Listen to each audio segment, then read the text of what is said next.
Oke, bismillah.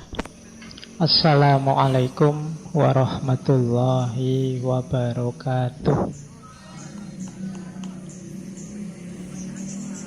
Bismillahirrahmanirrahim. Alhamdulillahi rabbil alamin. Wa bihi nasta'inu ala umurid dunya waddin. Allahumma sholli wa sallim wa barik ala habibina wa syafi'ina Sayyidina wa maulana Muhammadin wa ala alihi wa ashabihi wa man tabi'ahum bi ihsanin ila yaumiddin. Amma ba'du. Bismillah teman-teman. Mari kita lanjut lagi ya, belajar lagi. Memasuki bulan yang baru. Saya awali dengan dongeng saja ya, kalian biar seneng. Ben yang ngantuk tambah ngantuk. Ada beberapa cerita yang saya suka, yang biasanya dipakai orang untuk mengilustrasikan pentingnya emosi dalam hidup. Bahwa emosi itu bahkan perannya lebih besar daripada sekedar akal intelektual, IQ. Cerita pertama biasanya cerita tentang yang dipakai untuk menjelaskan kecerdasan emosi ini, cerita tentang seorang mahasiswa. Jadi ada cerita seorang mahasiswa yang di barat cerdasnya luar biasa. Mahasiswa ini mungkin IPK-nya sudah perfect 4. Berarti nilainya A terus. Zaman saya kuliah dulu bahkan ada nilai yang A+. Jadi itu berarti lebih dari A. Nah, mahasiswa ini nilainya perfect terus. Tapi kemudian ada satu peristiwa yang membalik nasibnya. Padahal orang menganggap ini masa depannya mesti cerah ini. Anak ini jenius, pinternya luar biasa. Nah, peristiwa yang membalik nasibnya ini adalah satu ketika ada seorang dosennya yang memberi nilai amin. Jadi dikasih nilai A ya kurang sedikit lah. Kalau teman-teman kan dikasih amin itu sudah sujud syukur. Karena biasanya dapatnya E, dapat B, dapat amin, alhamdulillah mungkin gitu. Tapi karena dia ini selalu dapat A, begitu dapat amin, tidak terima dia. Karena dia nganggap aku ini perfect kok, dapat amin, salahku di mana? Kalau hari ini mungkin sudah WA dosennya. Nah, cuma anak ini, yo saking marahnya, kemudian pulang, ambil senjata di rumah, balik ke kampus, dosennya ditembak, tewas. Nah, jadi dia sangat cerdas secara IQ, akalnya, tapi secara emosi dia sangat lemah, sangat rendah. Nah, ini cerita pertama. Bagaimana emosi bisa mengubah nasib kita dalam sekejap. Semula orang membangga-banggakan ini masa depannya cerah, tiba-tiba hanya karena nilai amin tadi masa depannya terbalik sekarang. Mungkin urusannya terus penjara, dia di penjara lama. Cerita kedua. Kita ke Cina sekarang. Kalau tadi dari Amerika, dari Barat, kita ke Cina. Ada cerita yang saya ingat dari Genghis Khan. Genghis Khan ini dulu pernah kita bahas ya secara khusus, orang hebat. Genghis Khan ini dikenal memelihara burung elang. Kemana-mana selalu diikuti oleh burung elang peliharaannya. Nah, satu ketika dalam perjalanan penaklukan, Genghis Khan ini kehausan. Akhirnya dia mencari sungai untuk minum air. Pas di pinggir sungai, dia melihat, wah ini ada sungai jernih ini. Terus dia mengambil wadahnya, terus ngambil air untuk diminum. Tapi begitu air mau diminum, tiba-tiba elangnya ini menyambar dia, menyambar wadah itu sampai tumpah. Wah, marahnya Genghis Khan luar biasa. Ini gimana sih ya? Elang sudah dilatih baik-baik, sekarang kok malah kayak gini. Mabuk apa ya? Terus ya cuma sabar karena elang kesayangan kan. Ya wis ndak apa-apa lah, mungkin dia lagi ndak sadar elangnya. Terus dia ngambil lagi. Sampai 3 kali begitu, elang itu nyamber terus. Jadi sampai air minumnya tumpah terus. Saking jengkel ya, akhirnya wah ini tidak bisa dibiarkan, ini melecehkan seorang Genghis Khan. Jadi akhirnya yang keempat dia ambil air sambil ancang-ancang pegang pedangnya. Begitu benar dia ngambil air, elangnya menyambar, disikat elang itu dengan pedangnya, mental, elangnya tewas, tempat airnya juga mental ke dalam air. Nah, begitu dia puas kan, rasain, mati kamu. Wong elang aja kok berani-beraninya melawan aku. Begitu dia ngambil tempat minum tadi yang jatuh ke dalam air, dia melihat ternyata di dalam air ada bangkai ular. Yang bangkai ular ini beracun. Nah, dia baru sadar ternyata elang tadi ingin menyelamatkannya, bukan ingin mengganggunya. Kalau dia minum air dari tempat tadi bisa keracunan. Jadi ini pelajaran kedua. Bagaimana emosi sering membuat kita salah dalam memutuskan. Ya kayak Genghis Khan tadi. Ada lagi cerita ketiga. Ini dongeng terus sampai jam 10 biar kalian ngantuk. Cerita ketiga dari Jepang. Terus kita muter keliling dunia ya. Ada cerita seorang samurai. Samurai ini satu ketika mendengar di satu tempat ada seorang guru yang pinternya luar biasa, wawasannya luas sekali. Nah, samurai ini satu ketika penasaran, aku ingin ngetes guru ini. Pinter bener enggak sih seperti katanya orang-orang. Nah, datanglah samurai ini ke tempatnya guru tadi. Begitu ketemu guru dia ngetes, tanya, wahai guru, sampean kan orang pinter, dikenal orang bijaksana. Kalau memang pinter coba jawab pertanyaan saya. Apa itu surga? Apa itu neraka? Nah, terus guru ini terus ngomongnya malah nyelekit. Kalau orang seperti kamu, levelmu ini tidak pantas saya menjelaskan macam-macam. Kamu preman aja ke orang gitu. Terus ngomong gitu. Wah, marah ini samurai. Dia melotot marah-marah. Katanya kamu orang pintar, orang bijaksana. Masa saya tanya gitu aja, jawabanmu nyelekit. Wah, dia marah, panas. Terus kata gurunya, nah ini namanya neraka. Wah kan, takjub dia dengan jawaban guru tadi. Iya ya, berarti marah, terus tidak terkontrol. Ini namanya neraka, luar biasa. Baru sadar ini memang orang pintar, tenang. Wah, terima kasih guru, saya baru percaya kalau sampean orang pintar. Terus kata gurunya lagi, nah kalau ini namanya surga. Jadi ini surga, ini neraka. Jadi surga neraka kita berhubungan dengan emosi yang kita rasakan. Pelajaran ketiga dari cerita. Cerita keempat. Tidak apa-apa ya. Terakhir wes tidak apa-apa. Biar kalian nunggu-nunggu teorinya tidak ketemu-ketemu. Kita ke Arab, ke Madinah. Cerita tentang Sayyidina Abu Bakar, sahabatnya Rasulullah. Jadi satu ketika beliau ini sedang ngobrol-ngobrol bersama Rasulullah di depan masjid. Tiba-tiba datang beberapa orang yang rupanya benci Abu Bakar. Mendekat ke Abu Bakar, terus orang ini maki-maki.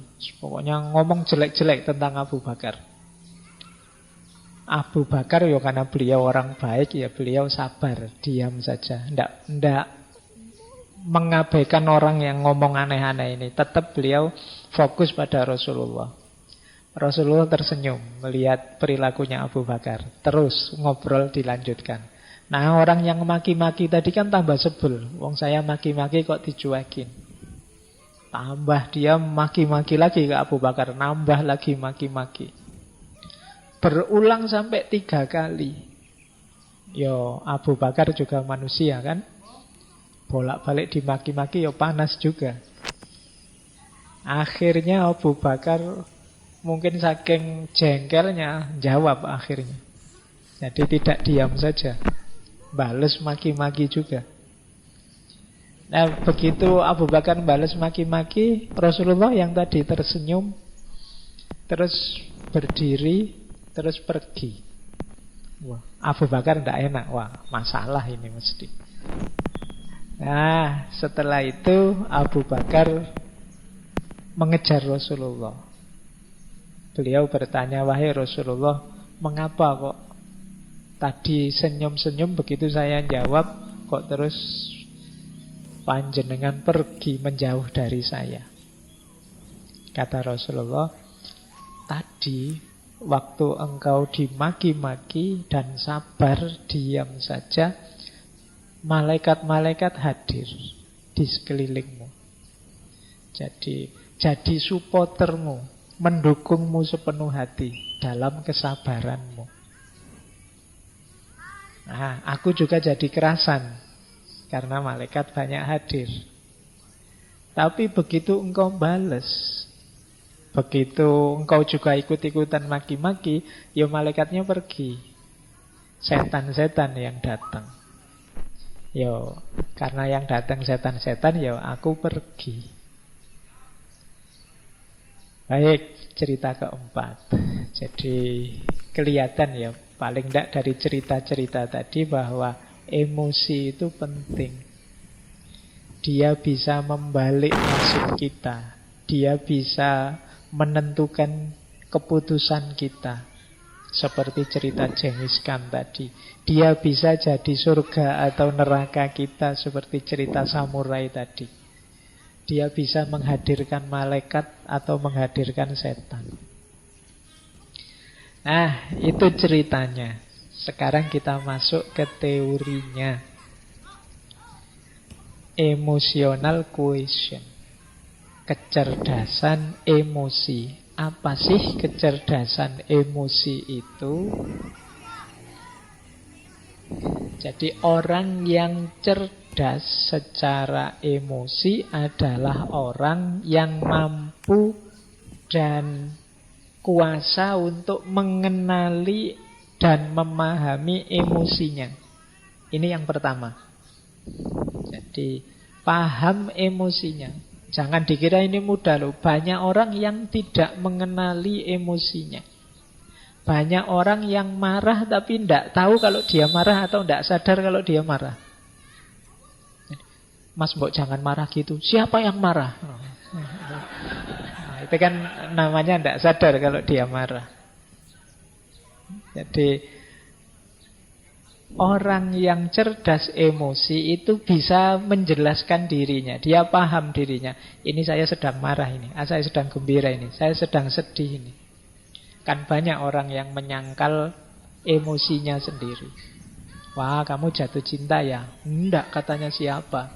Tapi tiap hari stalking, lihat Facebooknya, lihat. Jadi paham emosinya dan bisa menggunakannya secara pas. Baik untuk membereskan dirinya maupun saat berhubungan dengan orang lain. Ini namanya cerdas secara emosi. Yo, diri sendiri dan yang lain. Karena nanti ada kalanya orang itu bagus untuk dirinya sendiri, tidak bagus untuk orang lain. Atau sebaliknya.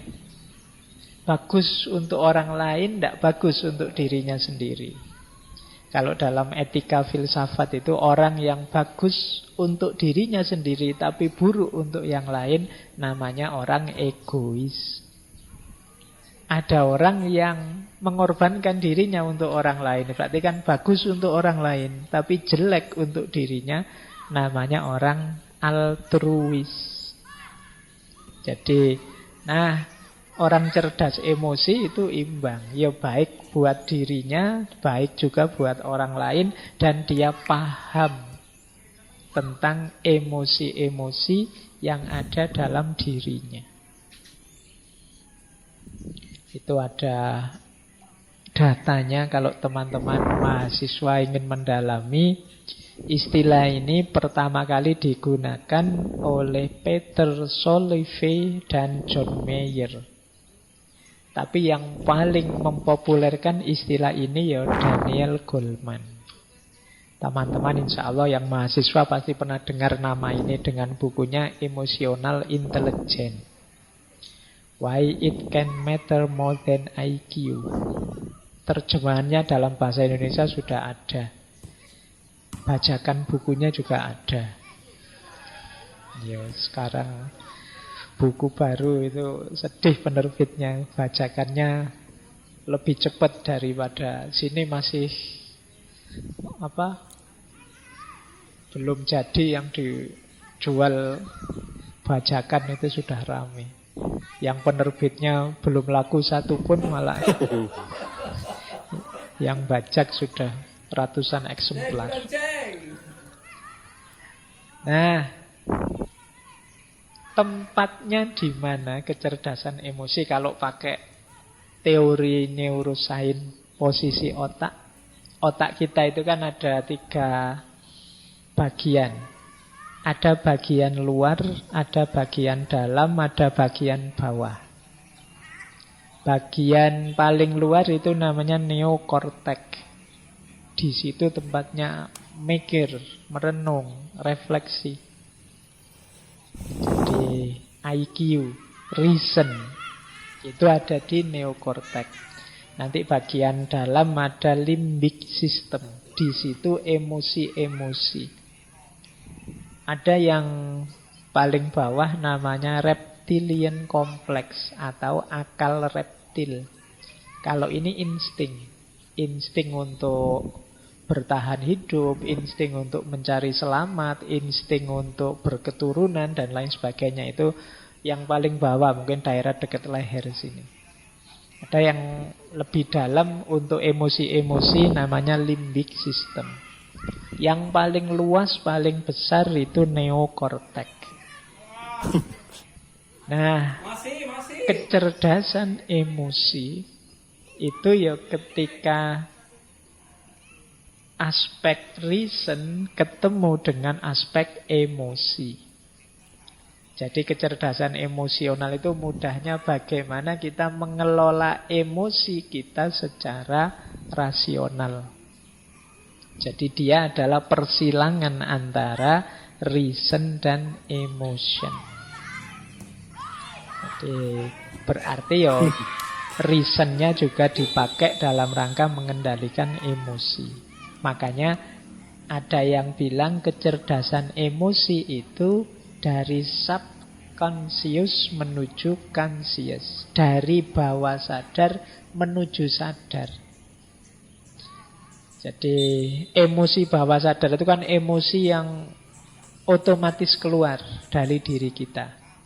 Ini kalau tidak dikendalikan oleh reason, oleh unsur neokortek tadi, ya kadang-kadang meleset tadi. Seperti Genghis Khan tadi, dia karena tidak mikir dulu ini kenapa sih elang ini yang biasanya patuh, biasanya jadi pembantu kok malah ngerusak, ada unsur apa? Yang dia mendahulukan subconsciousnya, dorongan dalam diri, dorongan kemarahannya, ya akhirnya menemukan kemalangan karena dia tidak berpikir panjang. Jadi kecerdasan emosi itu bagaimana dorongan bawah sadar kita kendalikan secara sadar. Emosi-emosi yang muncul dalam diri kita, kita kelola secara pas, secara sadar. Inilah kecerdasan emosi. Ini untuk yang ini silahkan nanti yang ingin belajar neuroscience tentang konstruksi akal kita. Baik, saya lanjutkan. Tidak berlama-lama di situ, nanti teman-teman puyeng. Kita masuk ke sini ya. Bedanya apa sih IQ sama EQ? Kalau teman-teman tes-tes di mana-mana kan biasanya ada TPA. Itu kan kebanyakan menguji IQ kita. Kalau IQ, ya titik beratnya pada logika, analisis, dan relatif permanen. Jadi tingkat kecerdasan kalau aspek IQ ini relatif. Makanya ketika diukur bisa, oh IQ-nya sekian, IQ-nya sekian. Itu bisa karena relatif permanen. Nah, beda dengan emotional quotient. Beda dengan kecerdasan emosi. Kalau kecerdasan emosi ini tidak paket, tidak harga mati. Dia bisa dipelajari, bisa dikembangkan. Jadi, Pak, saya emosinya sudah terlanjur pemarah ya Pak. Ya sudah, berarti saya sudah kayak gini. Tidak ada paket jadi. Kalau emosi, dia bisa dibiasakan. Saya orangnya memang cengenges-cengenges gini oh Pak, ya sudah paket dari sana misalnya. Nggak ada paket kalau emosi. Kalian bisa jadi orang pemarah, bisa jadi orang penyabar kalau mau. Ya kalau nggak mau ya terkecuali, tapi kalau mau pasti bisa. Pak, saya itu nggak telaten yang gitu-gitu. Kalau mau pasti bisa. Telaten itu bisa dilatih. Jadi kalau urusan emosi bisa kita kendalikan, dan jangan khawatir kalau katanya Goleman malah bisa lebih 80% kesuksesan hidup itu ditentukan oleh emotional quotient, kecerdasan emosi. IQ hanya sekitar 4%. Nah, jadi ini bedanya IQ dan EQ. Emosi dianggap jauh lebih penting, meskipun di situ saya tulis 40%, karena dari banyak buku itu macam-macam. Yang sangat senang yang menyebutnya 80 ke atas, tapi ada yang 40, ada yang 60, ya kita ambil 40 lah ya. Tapi itu kan sudah besar. Jadi 40% dari hidup itu sudah luar biasa, karena nanti masih ada spiritual, masih ada multiple quotient yang itu membuat 40 itu sudah sangat besar. Belum nanti minggu depan kita ketemu spiritual. Jadi emosi penting dibandingkan kadar kepintaran kita. Ya seperti tadi ada anak yang pinternya luar biasa tapi hidupnya terbalik dalam satu seketika ketika salah mengambil keputusan dipengaruhi oleh emosi. Kadang-kadang kan kita waktu terpengaruh emosi melakukan sesuatu dan kita sesali selamanya. Kenapa emosi ini penting? Nah, ini asumsi-asumsinya. Jadi asumsi itu dasar berpikirnya. Kenapa kok terus ada kecerdasan emosi? Yang pertama, dalam hidup ini sebenarnya emosi itu lebih mewarnai kita. Jadi kita itu menanggapi sesuatu biasanya yang muncul dulu itu rasa atau emosi kita.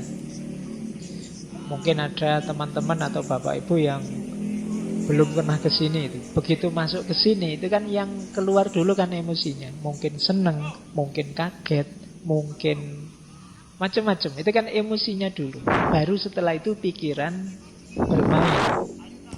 Oh, yo pantes rame wong yo ada minumnya misalnya. Nah, itu pikiran belakangan, tapi kesan awalnya itu yang maju emosinya dulu. Jadi orang itu lebih banyak disituasikan oleh emosinya, bukan oleh pikirannya. Jadi kalian seneng dulu misalnya yang suka ngaji ini, suka dulu dengan ngaji ini, alasannya belakangan. Alasan itu kan dicari-cari nanti. Wah enak ngaji ini, santai. Wah enak ngaji ini. Itu sebenarnya alasan belakangan. Padune wis seneng duluan. Kalau kalian tidak seneng, dicari-cari juga alasannya untuk tidak seneng. Iki ngaji capopo, tidak ono Qur'ane, tidak ono ini dicari Nah, itu belakangan juga. Yang lebih dulu apa? Ndak senengnya dulu. Yang setuju filsafat sama anti filsafat itu mesti suka dulu dan atau tidak suka dulu baru cari argumen. Nah, itu manusia. Jadi manusia itu lebih disituasikan oleh perasaan dan emosinya.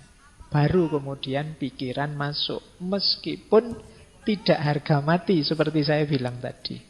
Bisa saja nanti setelah mikir dalam, wah keliru saya kalau seneng. Harusnya saya kritis ini. Nah, ini belakangan tapi bisa diubah. Nah, jadi itu asumsi pertama. Manusia itu disituasikan oleh emosi dan perasaannya. Baru kemudian pikiran merespon yang kedua. Pikiran itu kalau sudah merespon, biasanya terus dia menyimpulkan, kalau sudah begitu muncul tindakan.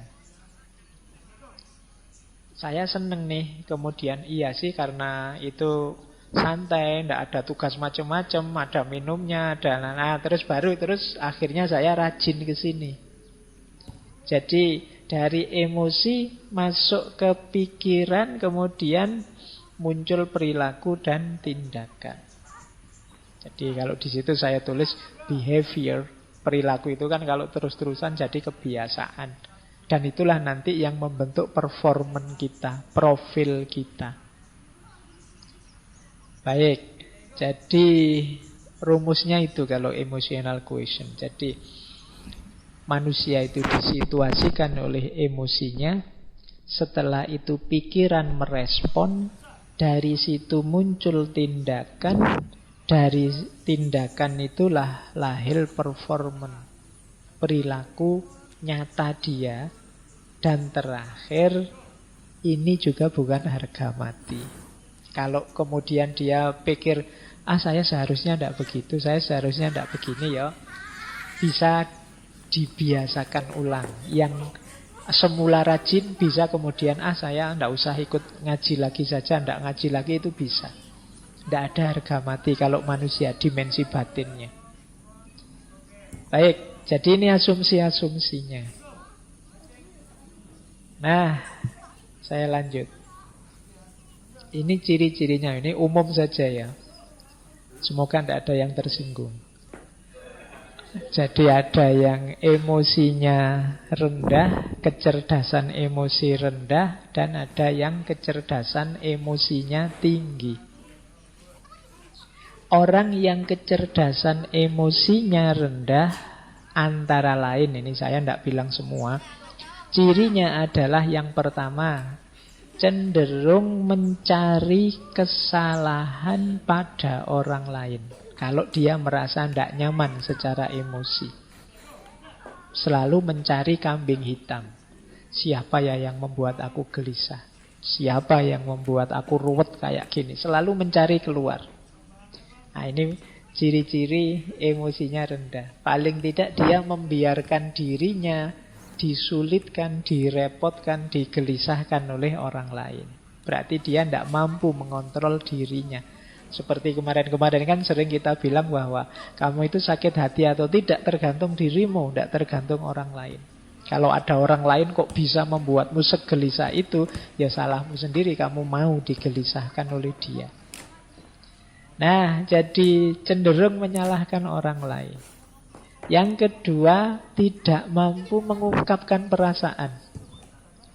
Seneng tapi tidak berani mengungkapkan bahwa aku suka. Benci tapi takut mau bilang aku tidak suka. Ini daya kontrol emosi kita tidak bagus. Tidak cerdas mengungkapkan apa yang kita rasakan. Pak, saya tidak nyaman loh Pak ngaji kayak gini nih, tapi saya tidak berani ngomong lah. Nanti kalau saya ngomong diketawain orang semasjid ini misalnya. Itu ada sering kita itu dilanda kendala untuk mengungkapkan apa yang kita rasakan. Ya kita sulit milih ekspresi yang pas, diksi yang sesuai, yang tidak menyakiti orang seperti apa. Itu kita sulit milih. Ini berarti kemungkinan memang daya kecerdasan emosi kita perlu ditingkatkan lagi.